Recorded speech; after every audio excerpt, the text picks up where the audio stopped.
예, 윤석열 대통령 탄핵 심판 청구인이 국회잖아요. 탄핵 심판에 있어 국회 역할이 좀 클 것 같은데 좀 어떻게 좀 상황이 좀 진행될지 네, 말씀 좀 해주시죠. 국회는 크게 세 가지 방향으로 이 비상계엄과 내란 상태를 조기 종식하기 위해서 노력을 하고 있습니다. 먼저 헌법재판소의 탄핵 결정에 역할을 하기 위해서 탄핵 속출단 활동을 하고 있고요. 두 번째는 국회 내에 내란 국정조사 특별위원회가 구성돼서 활동을 하고 있습니다. 네. 세 번째는 얼마 전에 내란 특검법을 통과를 시켜서 이제 특검 활동을 해야 되는데, 왜냐하면 지금 공수처, 경찰, 검찰 이렇게 조사를 흩어져서 하고 있지 않겠습니까? 네.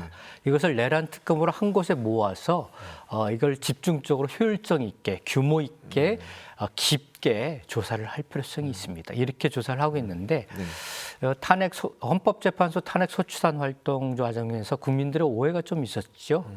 뭐 내란죄를 우리 당이 뺐다, 이런 어떤 오해가 있었는데 전혀 그렇지 않습니다. 그거는 가짜 뉴스입니다. 그런 거 한 게 없고, 헌법재판관 중에서 정영식 지금 주임 재판관과 이미선 재판관님이 그렇게 얘기를 했습니다.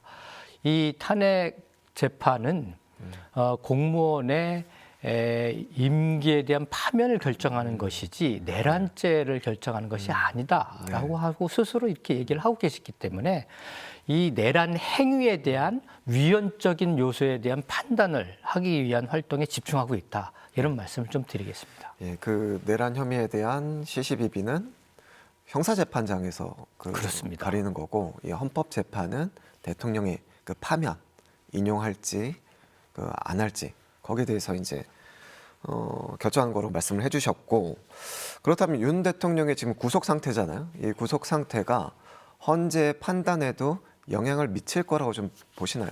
그렇습니다. 왜냐하면은 이제 이 구속이라고 하는 것은 법원이 체포와 구속에 대한 영장 실심사 과정에서 결정을 하지 않았습니까? 이것은 어느 정도 죄의 혐의가 소명되어서 법원이 인정한 것이나 마찬가지거든요. 네. 그리고 박근혜 전 대통령 시에도 네.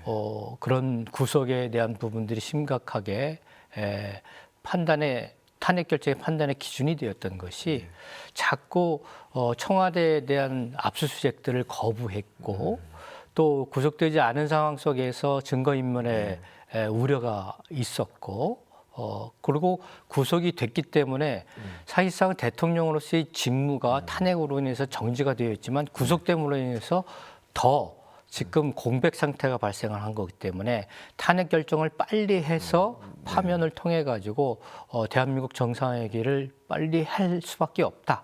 이런 재판관의 기준이 적용될 가능성이 크다. 많은 그 법조인들이 그렇게 예측을 하고 있습니다. 앞서 이제 국회 내에서 내란 특검법 말씀도 해주셨는데, 이게 민주당이나 그 야당 측만으로는 이게 좀 통과나 어떤 하기가 좀 쉽지 않은 상황이잖아요. 국민의힘과의 협조 이런 것들은 좀 어떻게 좀 이루어지고 있습니까?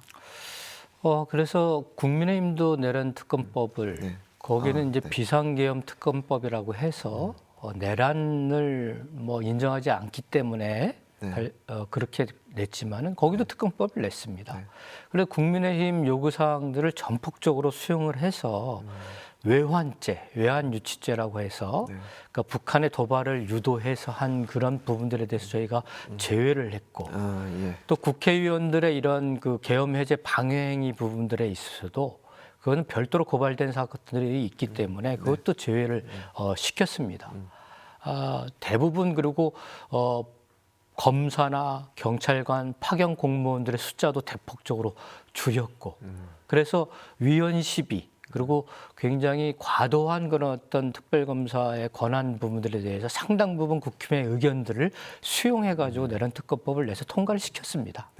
이제는 최상목 대통령 권한 대행이 위헌 시비가 없어졌으니까 이제 거부권 행사하지 말고 빨리 특검을 통해 가지고 이런 진상규명이 철저하게 진행될 수 있도록 하는 게 중요하다.